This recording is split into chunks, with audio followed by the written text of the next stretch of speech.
Previous வீடியோவில் சொன்ன மாதிரி மார்க்கெட் ஒரு இம்பல்சிவ் மூவ் கொடுத்துட்டு இப்போ என்ன பண்ணியிருக்காங்க அப்படின்னா ஒரு ரீட்ரேஸ்மெண்ட்க்கு வந்துட்டு மறுபடியும் மார்க்கெட் வந்து கண்டினியூ பண்ண ஆரம்பிச்சிருக்கிறாங்க. ப்ரீவியஸ் வீடியோஸில் சொன்ன மாதிரி தான். ஆனால் இப்போ இங்கேருந்து மார்க்கெட் மறுபடியும் கண்டினியூ ஆகுமான்னு கேட்டால் இன்றைக்கி வந்து ஆகாது. அண்டு ஃபார் த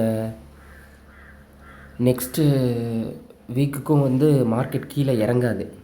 இங்கே வந்து மார்க்கெட் கீழே இறங்காது. ஏன் சொல்கிறேன் அப்படின்னா மார்க்கெட் வந்து ஒரு இம்பார்ட்டண்ட்டான ஒரு சப்போர்ட்டை வந்து பிரேக் பண்ணியிருக்கிறாங்க. ஸோ மார்க்கெட் இப்போ என்ன பண்ணும் அப்படின்னா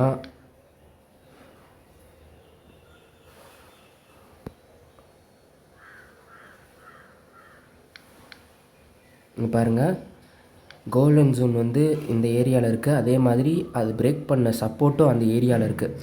ஸோ மார்க்கெட் இந்த இடத்துக்கிட்டேருந்து ரிவர்ஸ் ஆகி மறுபடியும் 22,700க்கு போக வாய்ப்புகள் அதிகம்.